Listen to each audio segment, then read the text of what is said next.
बोलो जयकारा बोल मेरे श्री गुरु महाराज की जय। श्री परमहंस दयाल जी महाराज की जय। हम बहुत ही सौभाग्यशाली हैं। घर बैठे हमें वो लीलाएं जो हैं उनका रसपान करने को मिल रहा है, जो प्रेमानंद जी ने, गुरु प्रेमानंद जी ने अपनी आँखों से देखी सुनी। कितनी कृपा है। चलिए श्रवण करते हैं परलोक की कुटिया में पुष्प वाटिका की लीला को। निज नैनन हमने लखे ऐसे सुंदर स्थान, सतगुरु ऐसे सुंदर स्थान, रोम रोम में बस गया गुरुमूर्त का ध्यान। बोल मेरे गुरु महाराज की जय, मेरे दादा गुरुदेव की जय।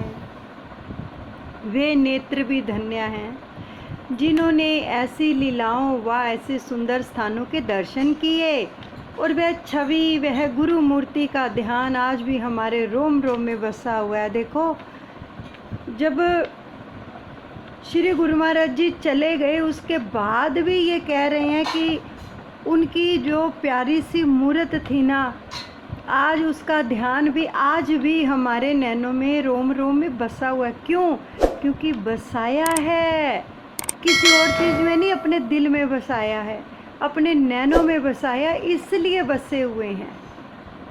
इसलिए सतगुरु को हमेशा अपने नैनों में, अपने दिल में ही बसाना चाहिए, ना कि मोबाइल के अंदर। सो छवि क्या वर्णन करूं, नहीं बल बुद्धि कुछ ज्ञान, सतगुरु नहीं बल बुद्धि कछु ज्ञान। आयु 11 वर्ष थी, बालक था अनजान। बोल मेरे गुरु महाराज की जय, मेरे दादा गुरुदेव की जय। गुरु प्रेमानंद जी उस समय केवल 11 वर्ष के थे।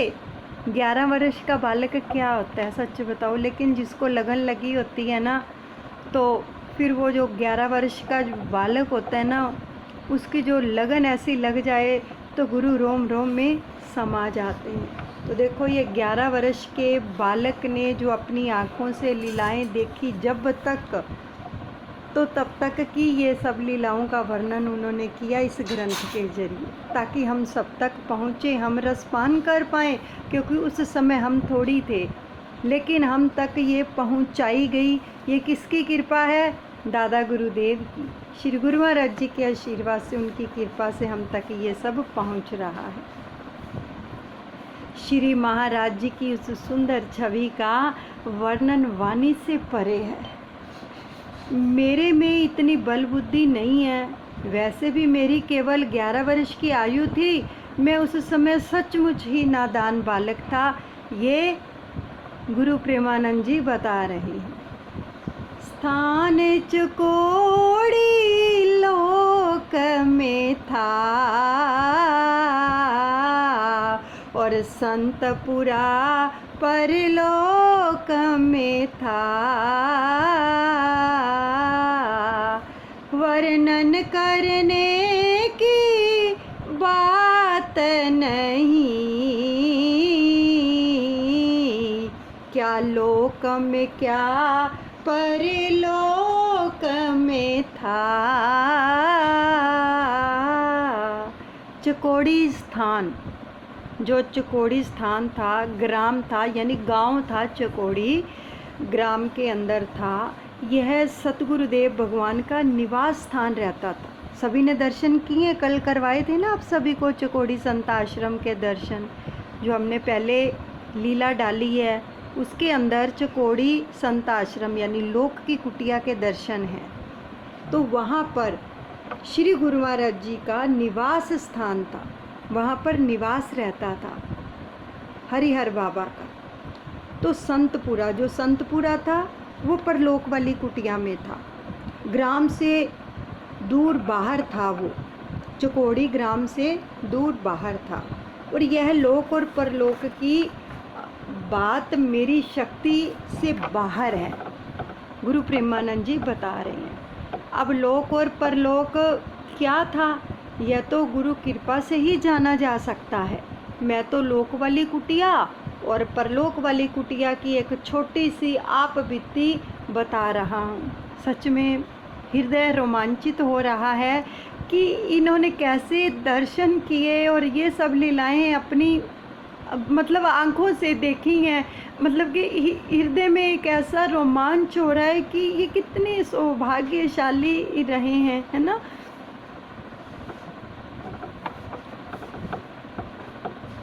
कोई भेद की बात ना खुल जाए, क्योंकि अज्ञानी बालक हूँ, कुछ चला हूँ कहने खुद बीती,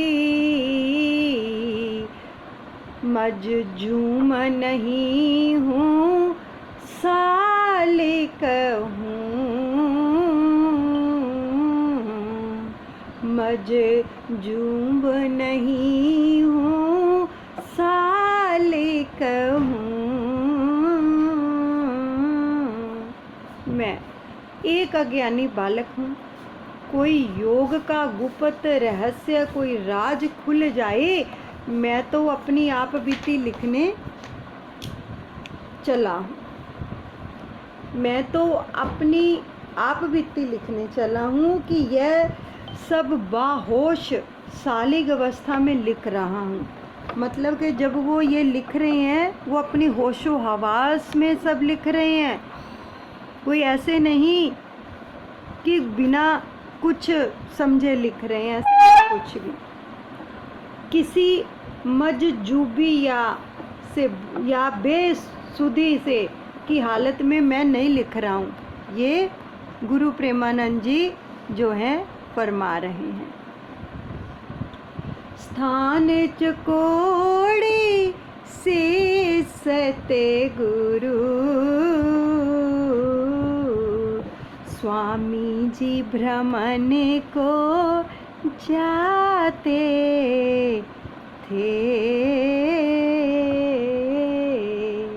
तब साधु संत संगीतकार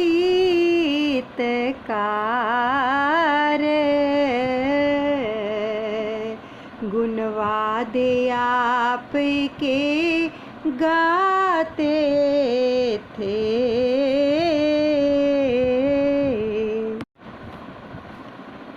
चकोड़ी स्थान से श्री सतगुरु स्वामी जी महाराज जब सायंकाल भ्रमण के लिए जाते थे तो कई भजन कीर्तन करने वाले साधु संत महात्मा सन्यासी आपके दर्शनों की इच्छा से द्वार पर खड़े होकर भक्ति भाव से भरे इस प्रकार के गीत गाकर स्तुति किया करते थे। जो उस समय दर्शन करके सभी भजन गाते थे, गीत गाते थे, शब्द गाते थे, वो ये वाला शब्द था जिसका हम भी रसपान अभी करते हैं।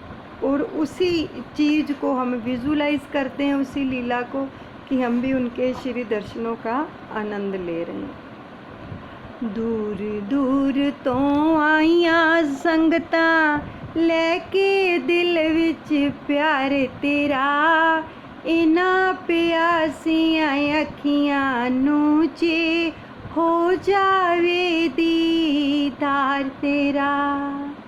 दूर दूर तो आइयां संगता लेके दिल विच प्यार तेरा, इना प्यासियां अखियां नू चे हो जावे दीदार तेरा। भुल के जे मैं भुल भी जावां तू ना भुलावी मैनू, सतगुरु स्वामी खुलिया रहे नित, बख्शिश दा दरबार तेरा। इना प्यासियां अखियां नूं चे हो जावे दीदार तेरा। प्राण पंखेरू तड़पन तरसन, अखियां दर्शन ताही। द्वार तेरे ते धूनी लाके, बैठा है गुनाहगार तेरा।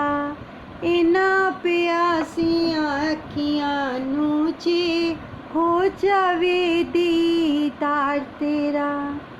रुमाल गुलाबी पलंग सुनहरी, गल विच लंबा चोला। जिन्हां ने ओ दर्शन कीते, तकिया रूप साकार तेरा। इना प्यासियां अखियां नूं चे हो जावे दीदार तेरा। बैठ के मोटर विच फरमाया, मैं छेती मुड़ आवांगा। सतगुरु स्वामी कद होवेगा पूरा ओ इकरार तेरा। इना प्यासियां अखियां नूं चे हो जावे दीदार तेरा। वांग यतीमां अज ए संगतां, रो रो व्याकुल होइयां। आ एक वारी सार ते ले जा, प्रेम जाए बलिहार तेरा। इना प्यासियां अखियां नूं चे हो जावे दीदार तेरा। दूरों दूरों आइयां संगतां, लेके दिल विच प्यार तेरा। इना प्यासियां अखियां नूं चे हो जावे दीदार तेरा। ये गीत गाया करते थे प्रेमी। कितना सुंदर और प्यारा है, जिसके अंदर एक एक शब्द अपने सतगुरु के ऊपर बलिहार हो रहा है, उनके प्रेम के अंदर।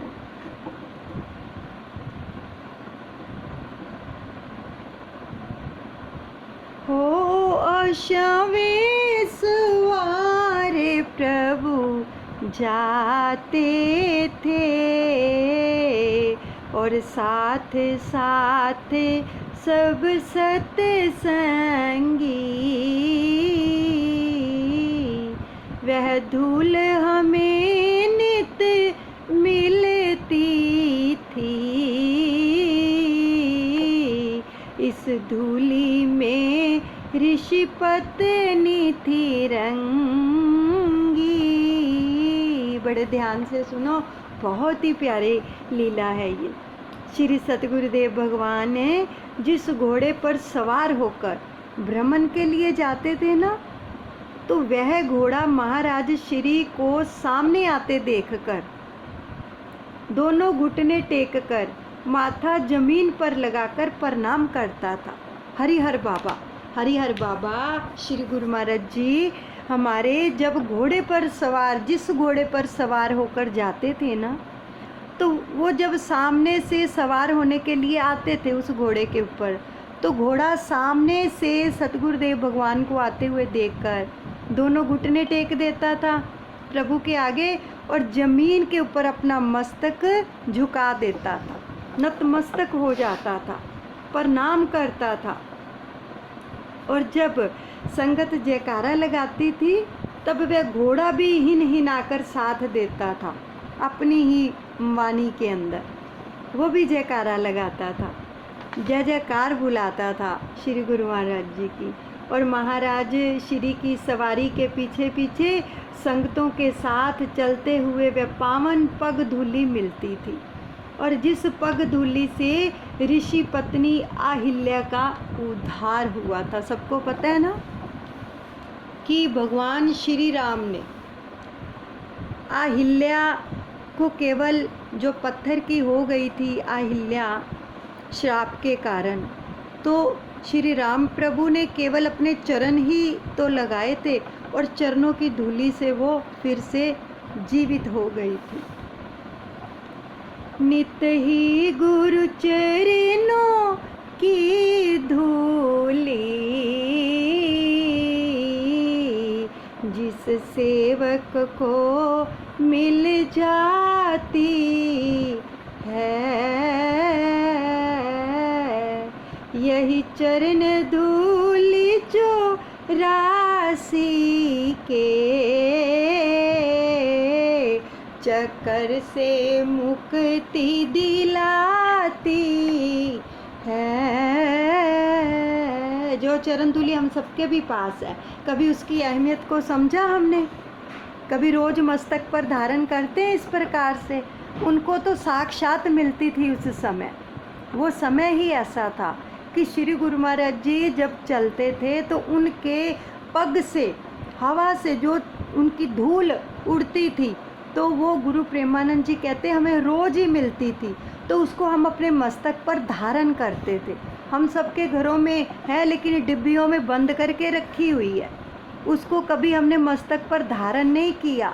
लेकिन यहाँ पर वचन आ रहे हैं कि जो हर रोज़ चरण धूली को अपने मस्तक पर धारण करता है, उसको 84 के चक्कर से मुक्ति मिलती है, उद्धार होता है उसका। जिन गुरु भक्तों को नित्य प्रति वह पावन धूली प्राप्त होती होगी, अब उनके लिए कुछ और साधन करने की क्या आवश्यकता बाकी रह जाती है, साक्षात जिनको मिल रही है। सच तो ये है कि वह चरण धूली 84 के बंधन से मुक्ति दिलाने वाली है। बालकपन था बैठे बैठे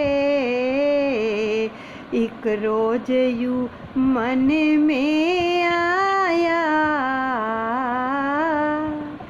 चल पड़े लोक की कुटिया से, परलोक में जा खाना खाया। ये गुरु प्रेमानंद जी कह रहे हैं कि चकोड़ी स्थान लोक की कुटिया में बैठे बैठे यूं ही मन में एक विचार उठा और 2 एक साथियों को अपने साथ मिला लिया और मिलाकर परलोक वाली कुटिया पर जा पहुँचे। लोक की कुटिया से परलोक की कुटिया पर जा पहुँचे। अब देखो वहाँ का दृश्य देखकर बड़ी प्रसन्नता हुई परलोक की कुटिया का। भाग्यवश उसी वक्त लंगर भंडारे का घंटा बजा, तो हम भी संतों की पंक्ति में बैठ गए और बड़े प्रेम से भोजन किया। कितनी व्यवस्था थी तब भी उस समय में।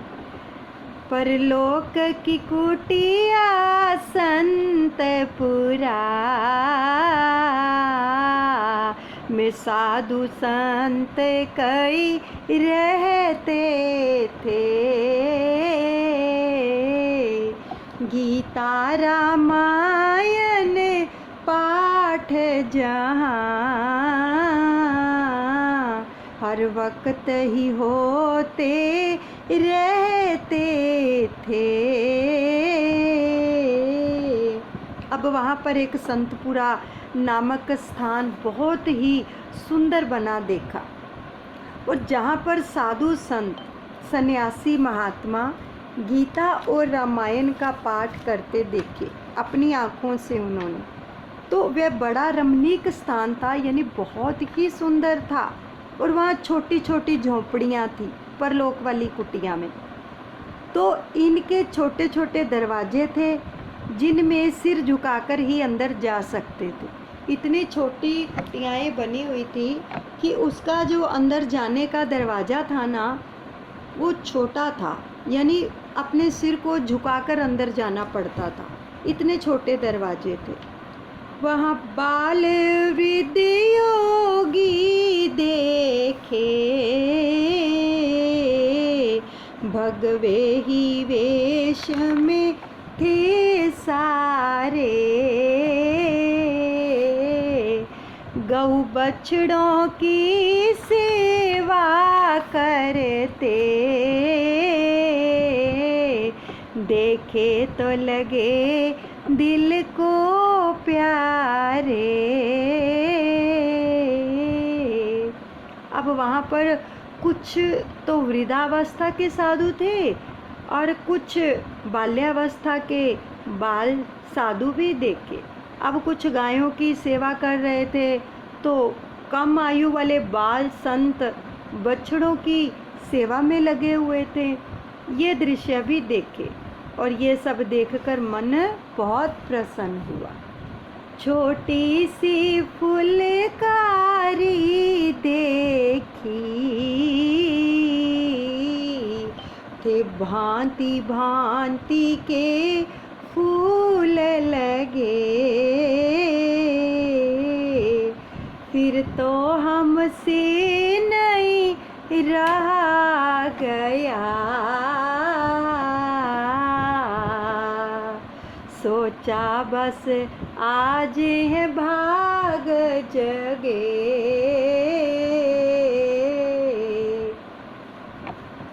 अब वहीं पर एक फुलवाड़ी यानी छोटा सा बाग था फूलों का।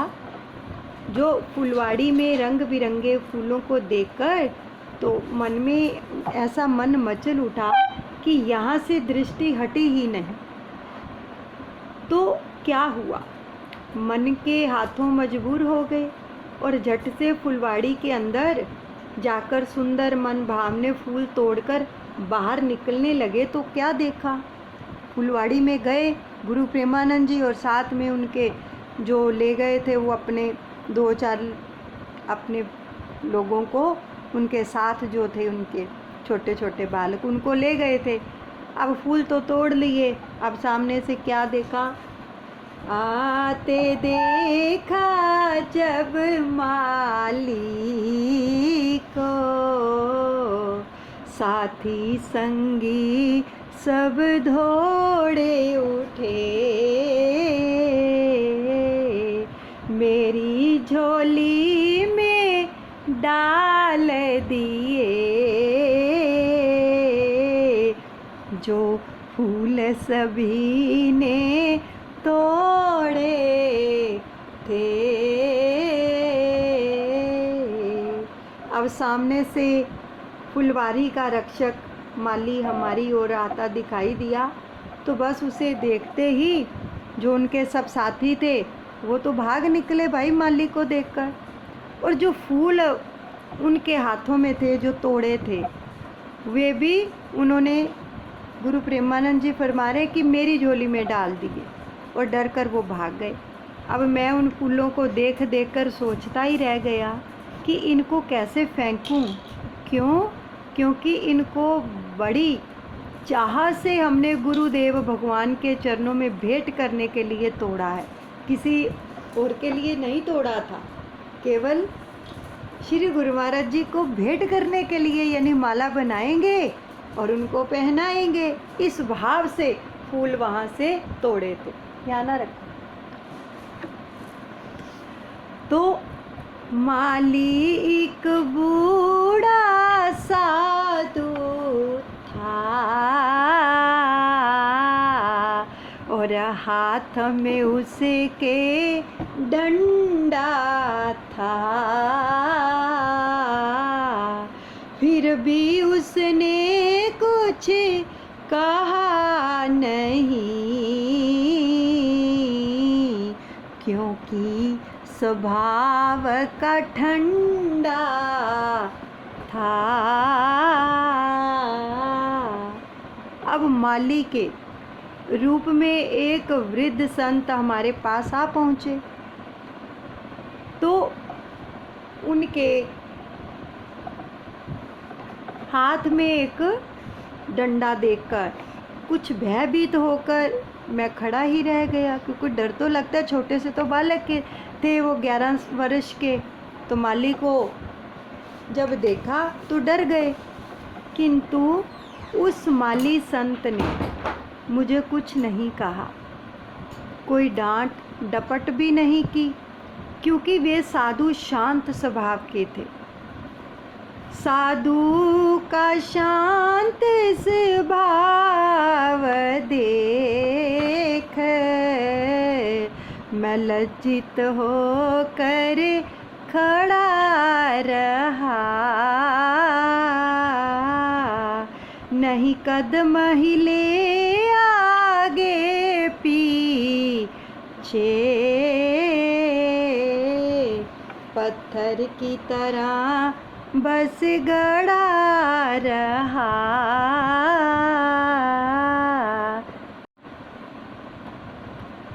उसके शांत स्वभाव को देखकर तथा अपने को दोषी समझकर मैं बड़ा ही लज्जित होकर खड़े हुए यह सोच रहा था कि ये क्या कहेंगे। मेरे में बोलने की शक्ति नहीं रही, कदम चलने के लिए उठते ही नहीं थे, जैसे कोई पत्थर गड़ा हुआ खड़ा हो। मुझे शांत चुपचाप खड़ा देखकर उस संत से रहा नहीं गया। साधु जी ने प्यार से पूछा मोसो आए, सतगुरु पूछा मोसो आए, पिता नाम अपनो नगर हमको देओ बताए। बोल मेरे गुरु महाराज की जय, मेरे दादा गुरुदेव की जय। अब बड़े प्यार से उस शांत स्वभाव संत ने मुझसे पूछा, बेटे तुम कौन हो, कहाँ से आए हो, तुम्हारा नगर कौन सा है और तुम्हारे पिताजी का क्या नाम है, बस इतना ही बता दो, हम आपको कुछ नहीं कहेंगे। दो संत अचानक आ निकले, झट देख मुझे पहचान लिया। स्वामी निज आत्मा नंद जी का, शुभ नाम पवित्र बयान किया। इतनी देर में अचानक ही वहाँ पर और महात्मा आ निकले, दो महात्मा और आ निकले, जिन्होंने देखते ही देखते मुझे पहचान लिया और उस वृद्ध साधु को मेरे जीवन दाता यानी पिता, जो गुरु प्रेमानंद जी के पिता थे, उस बालक के, श्री स्वामी निजात्मानंद जी का नाम बता दिया। स्वामी निजात्मानंद जी के बेटे थे और उनका नाम उन्होंने बता दिया। और फिर कहा कि इस बालक का विशेष नाम और पूरा पता पूछकर क्या करोगे। लज्जा से मेरे नयन झुके, मुँह से भी कुछ नहीं बोल सका। असुअन के हार पिरो डाले, फूलों की बात न सोच सका। इस शरीर का नाता कितनी महान हस्ती के नाम से संबंधित है। इस शरीर का नाता कितनी महान हस्ती के नाम से संबंधित है। यह सुनकर तो मुझे और भी लज्जा आई कि यह सब संत मेरे अपराध के बारे में क्या समझेंगे। और संतों के घेरे में मेरी वाणी मौन थी, यानी मैं कुछ बोल नहीं पाया। जुबान चुप हो गई और आँखों से आंसुओं की धारा बह रही थी। अब फूल तोड़ने की बात को खोलता ही कौन। अब वहाँ तो रोते रोते मेरी सिसकियाँ निकल रही थी। जो हार बना कर सत्य गुरु के चरणों में भेंट चढ़ाने थे, स्वागत के समय श्री सत्य गुरु जी को यह हार ही हमने पहनाने थे। अब उन दोनों महात्माओं ने मुझे बड़ा धैर्य बंधाते हुए प्यार से पूछा कि इन फूलों का तुम क्या करोगे?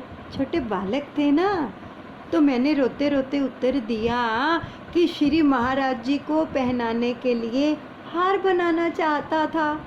तो श्री महाराज जी के परलोक की कुटिया में पधारने के शुभ अवसर पर वह हार उन्हें पहनाना था। तो यह सुनकर उन महात्माओं ने भी हार तैयार करने में मुझे सहयोग दिया। परलोक की कुटिया से साधु संतों के संग जा रहे थे हम, सब ही दर्शन अभिलाषी थे और यही भजन गा रहे थे हम। अब इतने में संत महात्माओं की मंडली भजन कीर्तन करती हुई महाराज श्री के स्वागत के लिए चल पड़ी और मैं भी उनके साथ हो लिया। अब सभी दर्शन अभिलाषी महाराज श्री के पवित्र दर्शनों के लिए भजन भी गा रहे थे। देखो कितनी सुंदर लीला है, इतनी आनंददायक। आगे और भी बहुत ही सुंदर है, इतने सुंदर वचन हैं और इतनी प्यारी ये लीला है ना, जो भी कोई सुनेगा ना उसकी रूह गदगद हो जाएगी। क्यों? क्योंकि ये प्रत्यक्ष लीला देखी गई है, तभी उन्होंने इसको वर्णित किया है। तो हम उसका रसपान कर रहे हैं। ऐसे लग रहा है कि जैसा सारा कुछ आंखों के सामने ही हो रहा हो। देखो इसमें कितना कितना दर्शाया गया है कि अपने सतगुरु के प्रति इनका कितना प्रेम था। ऐसे हमें भी प्रेम करना चाहिए अपने सतगुरुदेव भगवान से, ताकि हमें भी उनकी प्रसन्नता मिले। आगे सच में इतनी प्रसन्नता मिली है ना इनको, आप लीला सुनोगे ना आँखों से झरझर अश्रु बहेंगे कि काश हमारे ऊपर भी ऐसी कृपा हो, हमें भी इतनी नज़दीकी मिले अपने प्यारे की, अपने सतगुरु की। तो ये सब कब मिलता है? इतना जो इन सबको मिल रहा है, जो इस समय 11 वर्ष के बालक हैं गुरु प्रेमानंद जी, इनको जो इतनी नज़दीकी मिल रही है, कैसे मिलती है? अनन्य भक्ति करने से। अनन्य भक्ति, अनन्य प्रेम क्या होता है? अनन्य भक्ति क्या होती है? केवल एक की, एक अपने घर, जिसको आपने अपना इष्ट देव बना लिया ना, जिससे आपको नाम दीक्षा मिल गई अपने सतगुरु से, बस उसके सिवा फिर इस जिंदगी में दूसरा नहीं है कोई। उसको बोलते हैं अनन्य भक्ति। केवल उन्हीं पर भरोसा करना, चाहे जैसी मर्जी परिस्थितियां आए, बस वो ही हैं, उनको छोड़कर नहीं जाएंगे कहीं भी, चाहे कुछ भी हो जाए, चाहे कोई कुछ भी कहे। तो फिर उन प्रेमियों को ऐसी नज़दीकी और ऐसा प्रेम मिलता है और ऐसा सानिध्य मिलता है सतगुरु का कि सतगुरु उनको अपना स्पर्श देकर, अपना आलिंगन देकर माला माल कर देते हैं भक्ति से। अगर हम भी चाहते हैं ये सब, तो हमें भी अनन्य भक्ति के लिए सतगुरुदेव भगवान से प्रार्थना और पुरुषार्थ करना होगा कि बस केवल आप हो मेरे और आपके सिवा मेरा कोई नहीं है। जब हम ऐसे बोलेंगे ना कि आपके सिवा मेरा कोई नहीं है, तो ये कौन बोलता है? जो केवल एक की भक्ति करता है, अनन्य भक्ति अपने सतगुरु की, वही बोल सकता है। क्योंकि एक के साधे सब सदे, सब सदे सब जाए। एक को साधोगे तो सब साधे जाएंगे, यानी सभी का आशीर्वाद मिल जाएगा। लेकिन अगर सबको साधने चले जाओगे तो कोई भी नहीं मिलेगा। तो इसलिए एक का दामन पकड़ लीजिए अपने सतगुरुदेव भगवान का, बस। फिर और खूब नाम जप कीजिए, प्रेम कीजिए और बार बार पुकारते रहें कि हे गुरुदेव, मेरा आपके सिवा कोई नहीं है। तो देखो फिर कृपा कैसे बरसती है। बोलो जयकारा बोल मेरे श्री गुरु महाराज की जय। दयालु श्री परमहंस दयाल जी भगवान की जय।